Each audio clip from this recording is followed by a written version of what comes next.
Hey, everybody. Hello. Hi. So, yeah, this can be edited out if we need it to. So we're here sitting with, well, actually, we're not sitting with, but we're all sitting, but we're virtually meeting as it's necessary with artist Andrea Tosten. I'm Allison Starr, the director of the Cliff Gallery of Mountain View College, and with us is... I am Fabiola Valenzuela, and I am the gallery assistant to the Cliff Gallery. Yay! So we're here recording so that we can share with everybody what people are not able to experience in the Cliff Gallery since we're closed due to COVID-19, the need to shelter in for safety. So if we want to consider this part two, we can do that, or one of the parts of the interview. And as we've been talking with you, Andrea, there's a lot of content we realize that is in the site-specific paper installation. And I think it's really good actually to have done the first interview and then realize there is a lot of content, and there's some content that we missed that's really critical and very important to the concept of the work. So what we did leave out is the imagery of the banners, because they're very prominent in the space, two sets of banners. So what will be good is if you go ahead and start and talk to us about those banners, and then maybe some questions will come up along the way.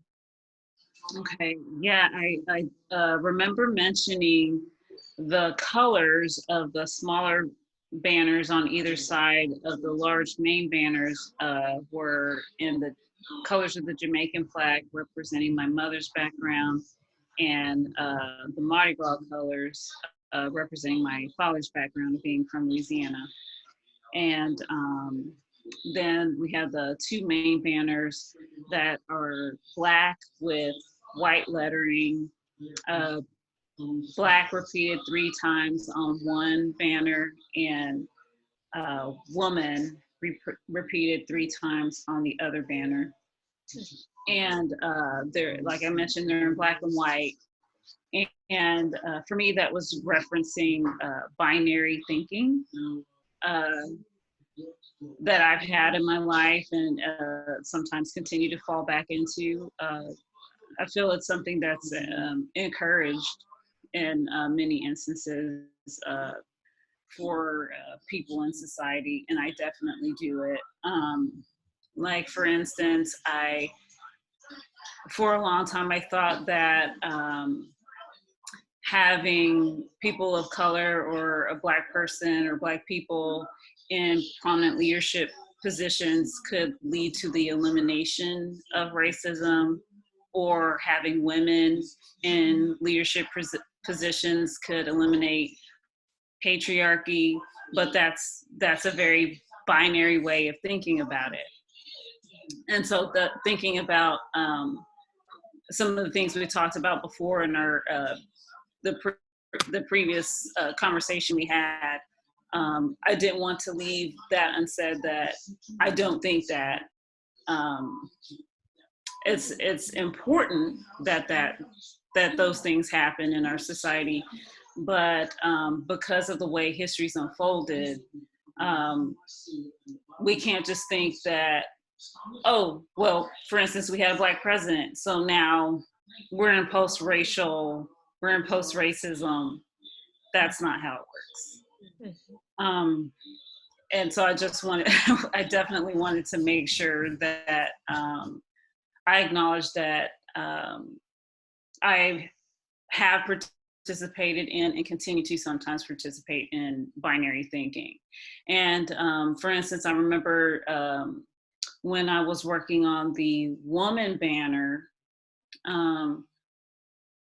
it made me think of the patriarchy in terms of encouraging binary thinking and thinking that there's only 2 genders, and binary thinking and thinking that relationships only happen between a woman and a man.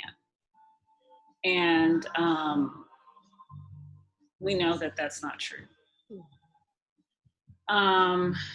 But for me, in a lot of the reading that I've done and the experiences I've had, and just looking around me and what's going on in society, I feel that type of binary thinking stems from patriarchy, white supremacy, and just goes from there. Our most visible characteristics, and characteristics that are tied to economics. So another thing I think that we addressed in the first recording was that I think it was related to religion.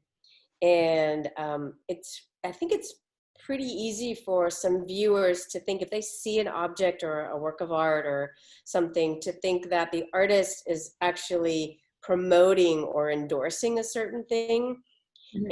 And what you have made clear is that you're not endorsing binary thinking either. No. You are just highlighting the fact that it exists, and that we really are in a culture that primarily endorses it and focuses on it. And it's not that you are, but it's what has affected your life. And like all of us have been practicing it.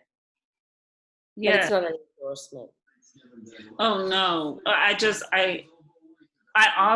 want to make sure that I'm pointing at systems and not individuals, and encouraging discussion and being open.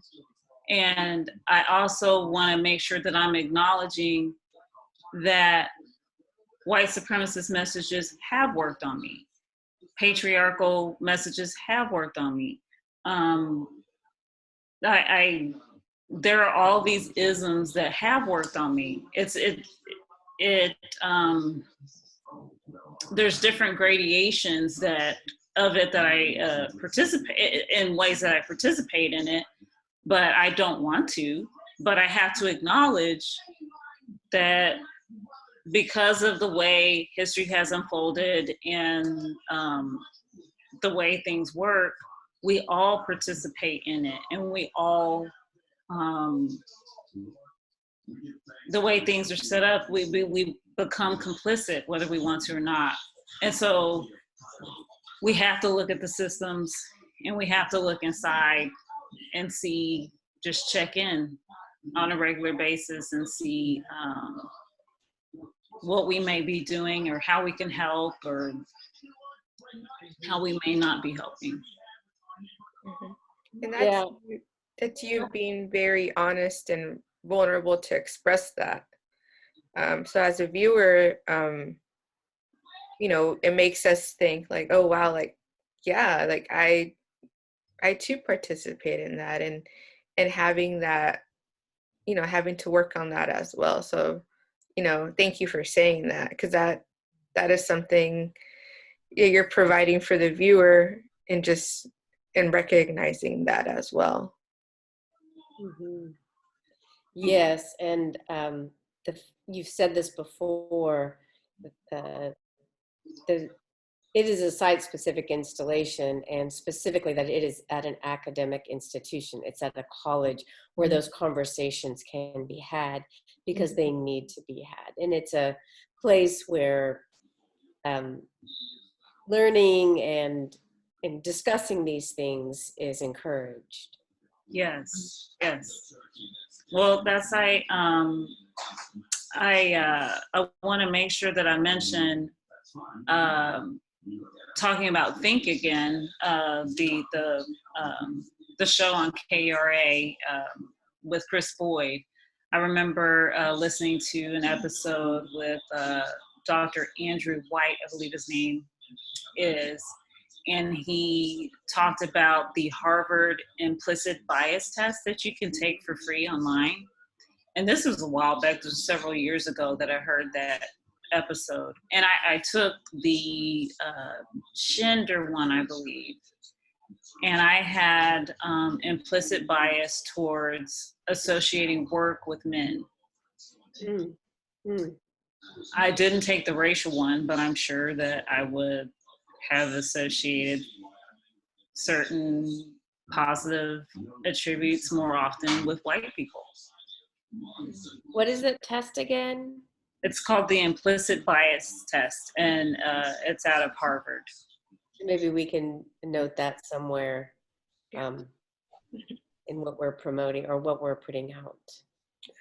Well, I definitely want to make sure that I do things where I'm participating in opportunities to be intersectional and Pan-African, as I mentioned before. And I had the pleasure of participating in an exhibition curated by Angela Foss. That was also at the library, a group show with queer people of color. And that was also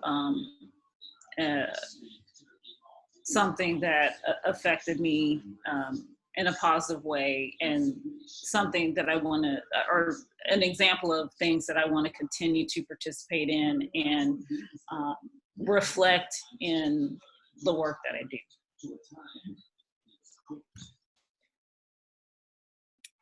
Again, just you're so, as Fabiola has said, you're just so honest and vulnerable, and it's very refreshing, and you're also very engaging, and I just we really appreciate what you're doing, and how you're working, how you're thinking, and how you're even expressing yourself now. Thank you. Thank you. There was someone else you mentioned you wanted to, some monthly meetings that you've had. Do you want to discuss those monthly meetings?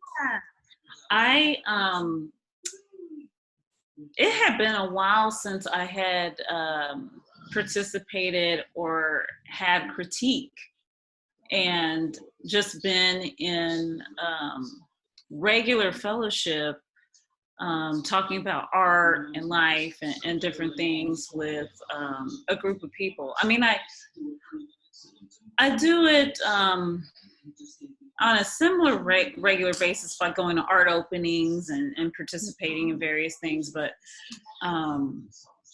I meet with my friend Iris Bechtel, artist and gallery director over at Eastfield, and my friend Delaney Smith, also a wonderful artist and participant in math with Janelle. And so I meet with those two on a monthly basis, and we provide critique for each other and just discuss, hot topics, for lack of a better phrase right now. And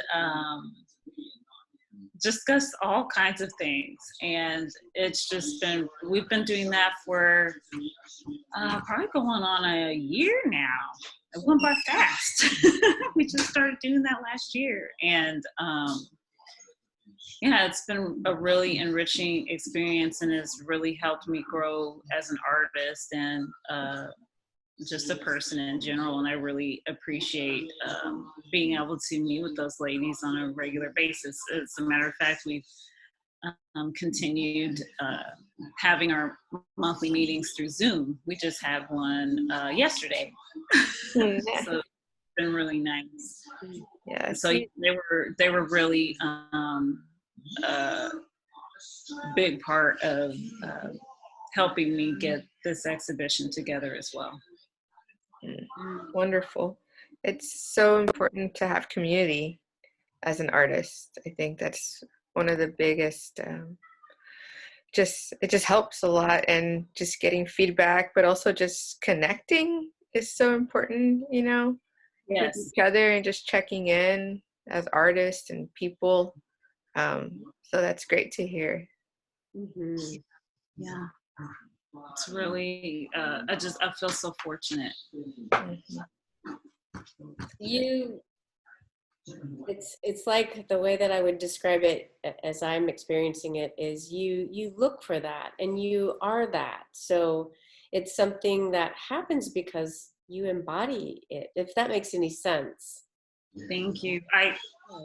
Well, I mentioned before, talking about my codependent tendencies, and I've talked about working on myself in that way. And um, I just have always felt like I've struggled with making deep connections. I've always felt like I love people, and I definitely lean more extroverted. I'm kind of right down the middle, introverted, extroverted, but lean more extroverted. And so I love getting out and seeing people. I get energized off of being around a lot of people, and I feel I have a lot of friends.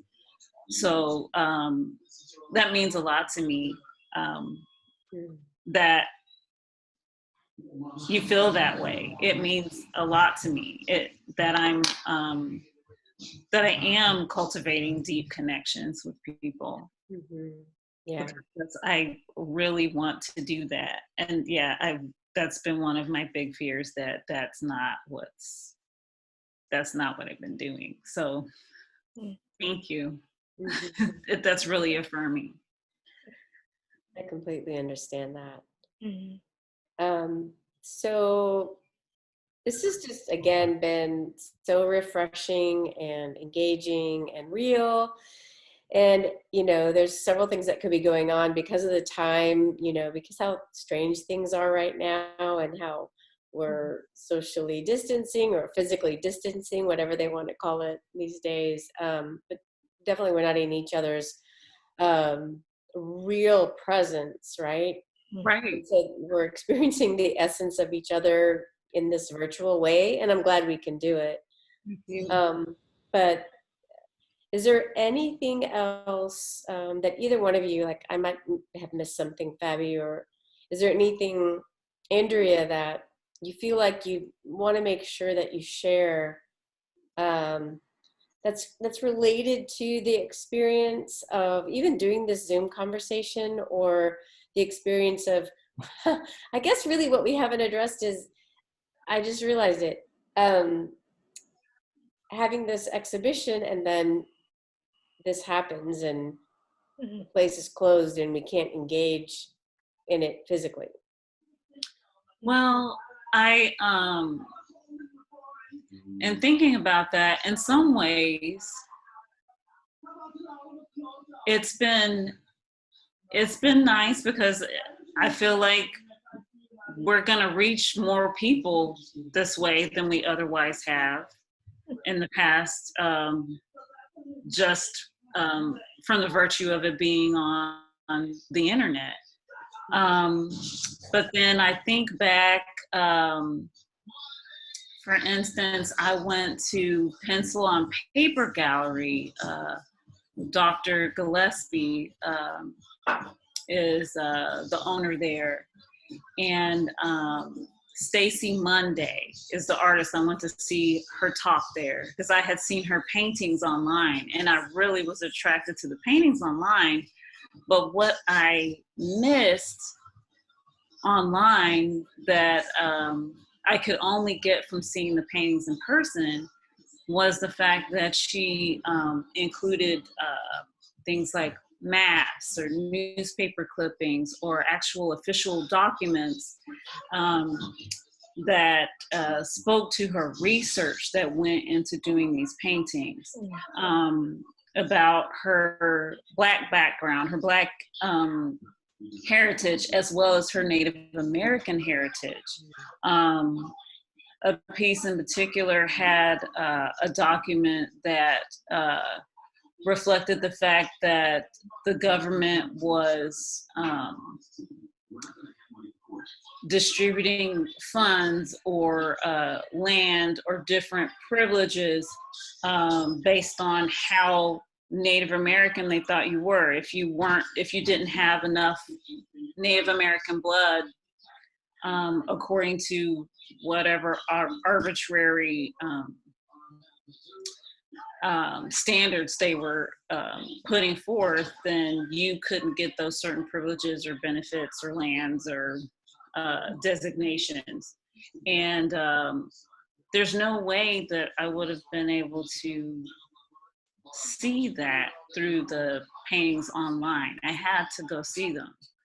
And the way she talked about her work and information she gave, it, all of that, it's just not, it's not going to be the same presentation on the internet. It's just, it's impossible. So I think about that too.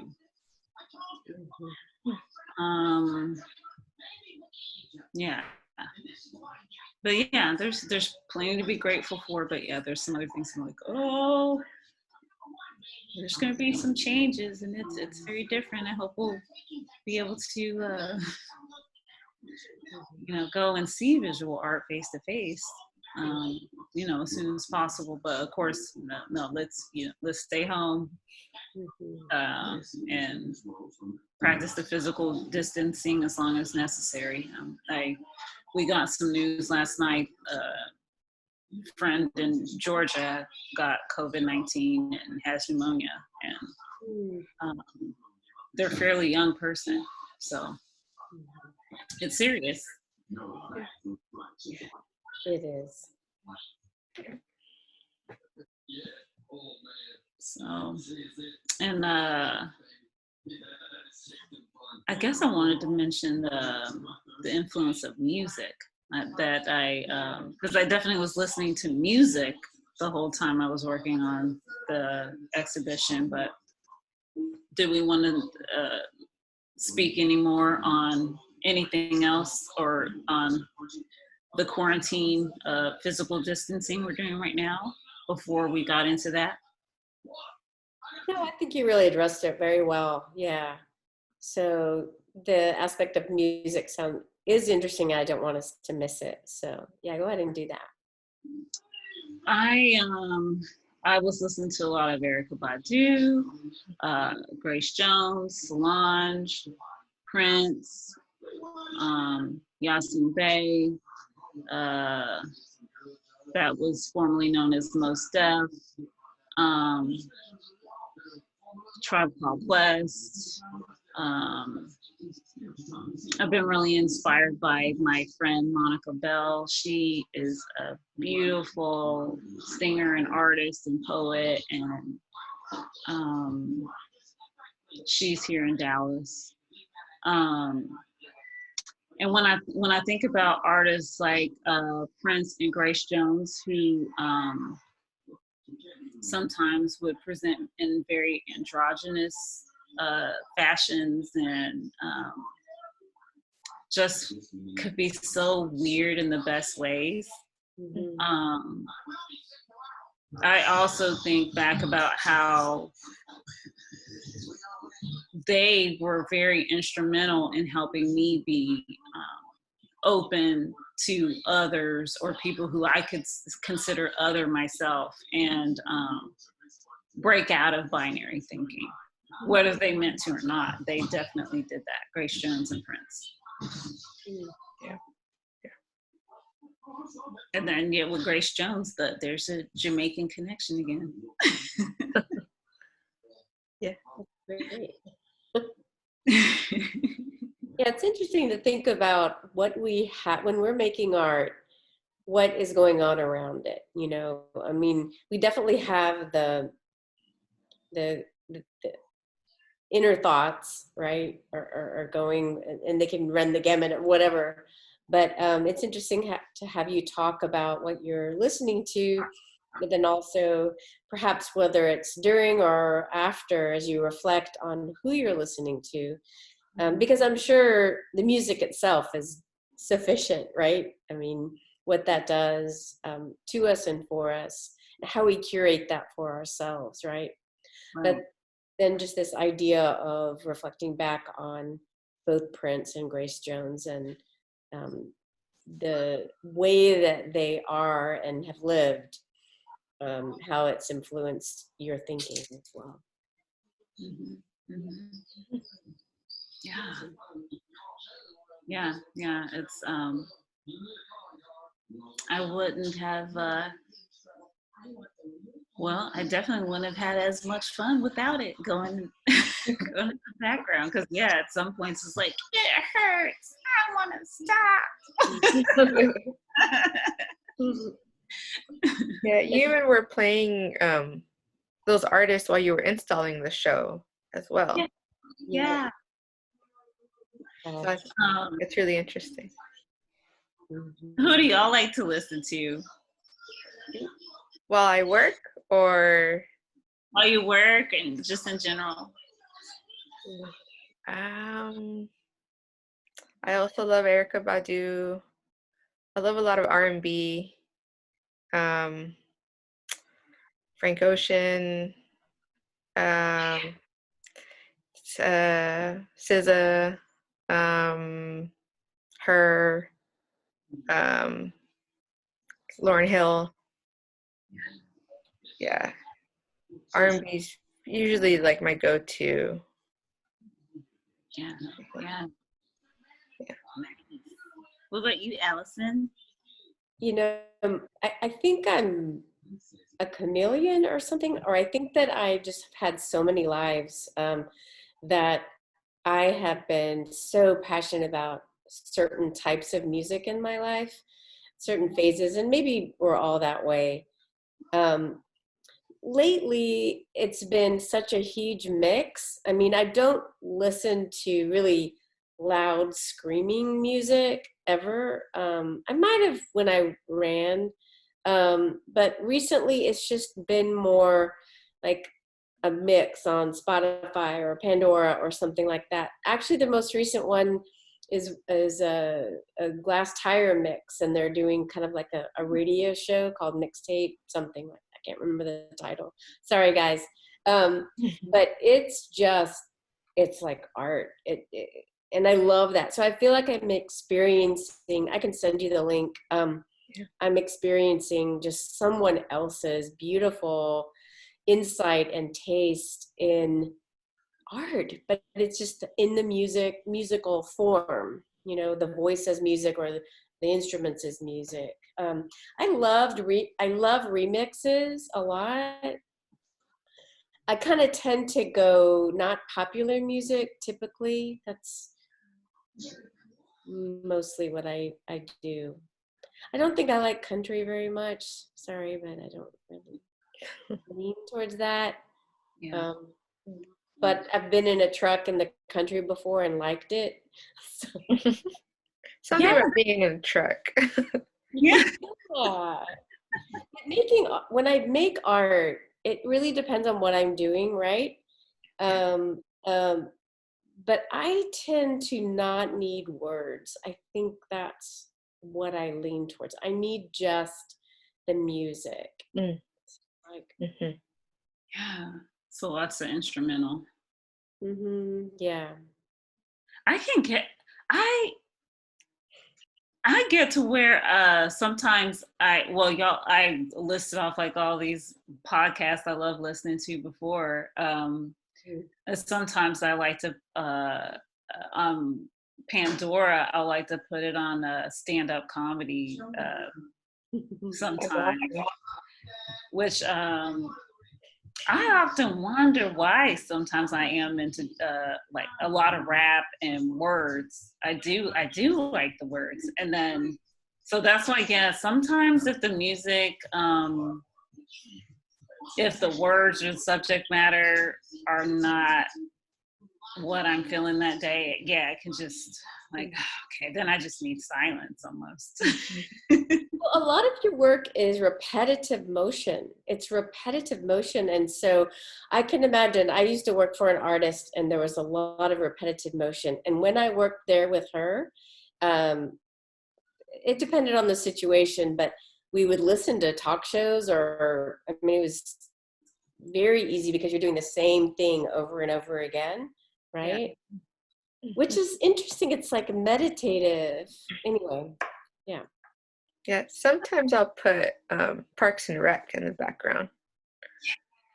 So Yeah, that's that or The Office, because I can kind of it's funny. I can, like Parks and Rec, I know almost all the episodes, so I can just have it in the background. I don't have to really watch it.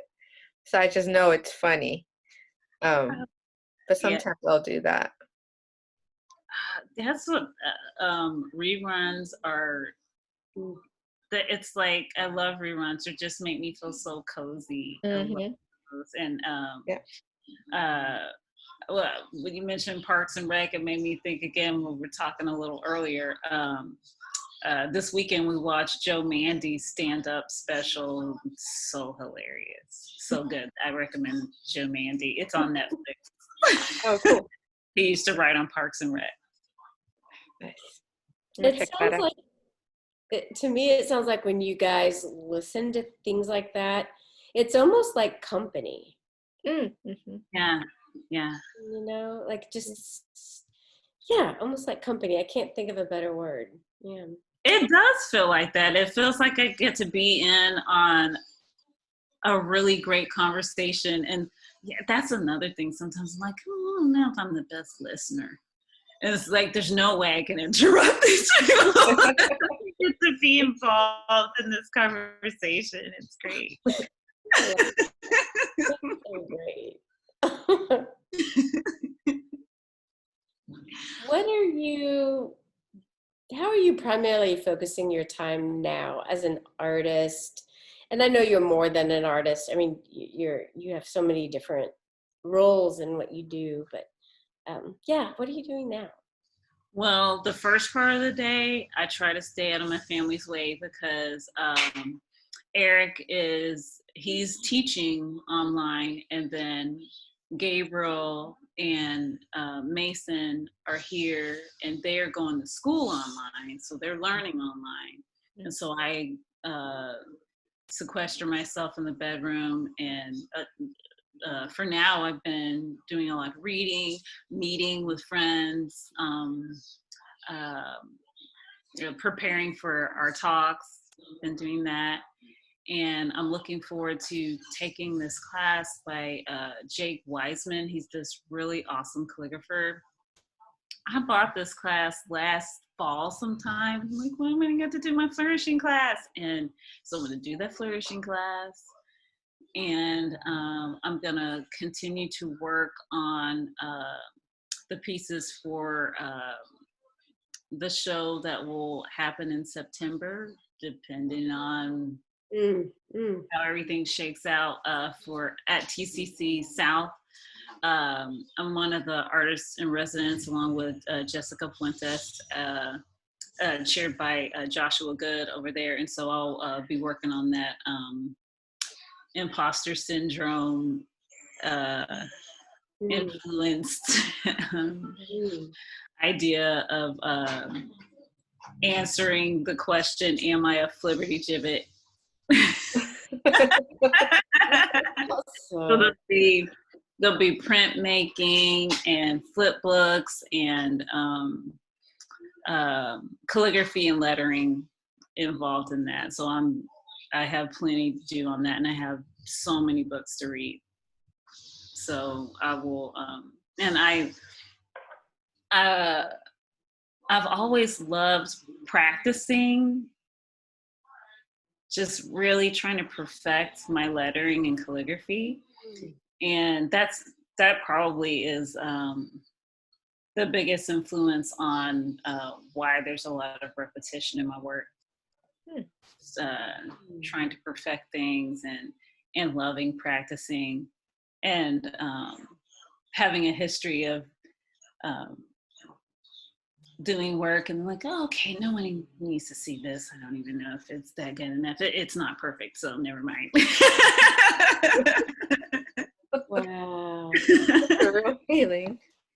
Yeah. So yeah, I'll have lots of time to practice. So I'm excited about that. What about y'all? Abby? I'm just, as an artist, I mean, I really haven't done work for about a year. So just kind of doing these talks really helps. And also just researching, especially right now, researching what everyone else is doing virtually. I think that's really interesting. Like I've told Allison too, I feel like this is a time where we're going to get even more creative on how we express or show our work, or show our process. So as for me, I haven't really made anything or have thought of it, but mostly giving back in the way of sharing how to do work like with other people, even now virtually, how that will be. So I'm mostly just investigating, you know, right now, like trying to adapt to virtual learning and teaching as well. Mm. Yeah. What about you, Allison? Yeah. I constantly make videos. I constantly do performances and actions and videotape and, using my phone. So talk about work that never gets seen. Just like, I video edit all the time, and I make these little short videos, kind of like investigating myself. I think that's what they are. And they're funny. And, I still think I'm a super young person, and I'm not, like, it's just weird how and who I am in space, place, and time. So there's a lot of time to do that. And uh, I don't feel it's navel gazing. I just feel like it's kind of funny. And I used to have such a hard time laughing at myself. And I think I know that. And so ever since I learned and was exposed to performance, I just started doing that. I just started just saying, look, yeah, you're short, and, and you do things this way. And I don't know. So I've been doing that, and then kind of obsessively just taking these things that don't have a lot of value to me, like this fanny pack pouch thing that's super ugly, and I'm just beating the hell out of it, just beating it, beating every single surface I can bead, with thread, no glue, just thread. Nice. So, and then, it's like stabbing my fingers because I don't have a thimble. They're just like very beat up. And then I have got to connect to, ever since childhood in Seattle, I've got to connect with nature and the outdoors. I fall apart if I don't. So I'm doing that. Yeah, yeah. Yeah, that's what it seems like. The birds are very happy outside. We've been hearing a lot of birds singing. Mm-hmm. So Maybe we're noticing them better. that's I feel like that too. Like, well, last night there were some birds just chirping away all last night, just singing to their heart's content. It's like, That's so cute. yeah. We had that happen, and I stepped outside and I sent a text to Fabi. I couldn't take a picture of it, but there was a giant, beautiful, gorgeous horned owl, huge, and I couldn't get a good photo of it, but all these birds were making lots of noise because the owl was there. Okay. That's cool. That's a little, that's what I'm wondering if it's like a combination of us having time slow down for us and actually being able to pay attention, like, there are some birds singing outside. And like the birds, like, there's not quite as many people. Maybe I will swoop in here and get some smaller birds, or Yeah. on. And it's spring. I mean, it's spring. Mm-hmm. It's true. It's true. Yeah. It's been feeling a little bit like Gotham City though lately. It's it's nice to have rain, but it's like we're cooped inside. We gotta get out. It's raining. It's the weirdest thing. Oh my gosh. Oh, and then my husband's just like, this is what I do every day. Howard, I know that you have pets. Allison, do you have pets, Fabiola? Yeah, I have it's actually my mom's dog, but it's all of our dog. He's 1 year, he's a Yorkie, and he's super cuddly and sweet and playful and everything I need right now. So Oh, it's been so good. Like I know we can't hug each other, but I'm like, I hug him. I'm like, oh, this feels so good.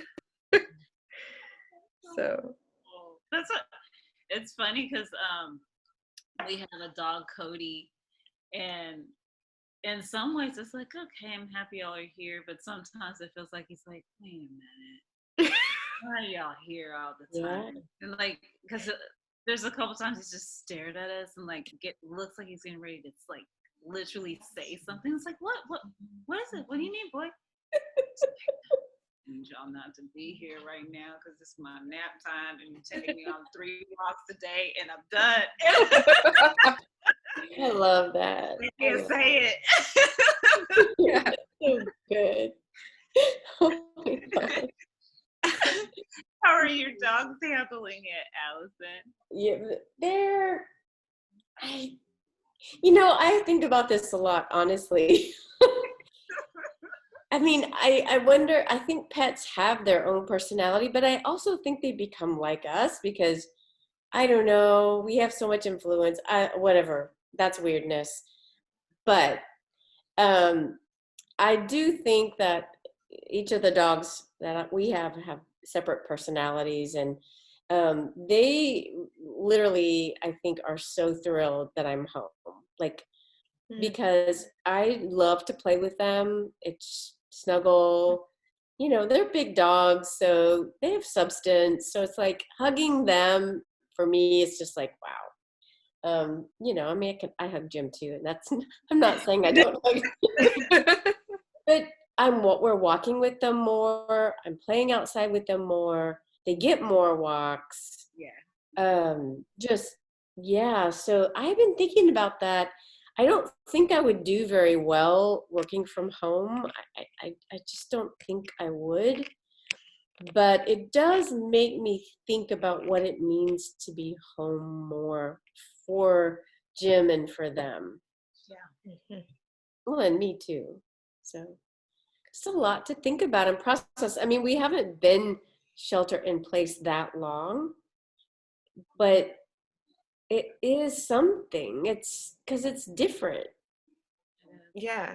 To me, it feels like every day's Monday. Yeah. Like every day, I wake up and I'm like, wait, today was Saturday, Friday, Tuesday. So it's I don't know when it is anymore. So it's just, and I've had to drive to work, so I haven't been home like other people. So it's still weird, even driving on the highway. It's weird because rush hour is gone. Yeah. Like it's gone. There's no cars. So it's like driving on a Sunday at like 1 p.m. or a Saturday like at 1. So it's really weird. Like traffic, it doesn't exist. There's not that many people out. So that's why it just feels odd. And I'm going to work in like basketball shorts and like a regular t-shirt. Like I'm not even dressing like normal. Like I'm seeing nobody, so I'm just gonna be chill and relax and try to take it day by day. Yeah. Nice. Well, have such a great rest of the afternoon and just keep in touch. Thank you. I will do, and y'all too. Thank you. Thank you. You guys, both of y'all as well. Have a good one. Have a good rest of your week too. Thank Thanks. you. Y'all too. All right. Soon. I'll be texting. Thank you, Zoom. Yeah. Yes. All right. Bye. Bye.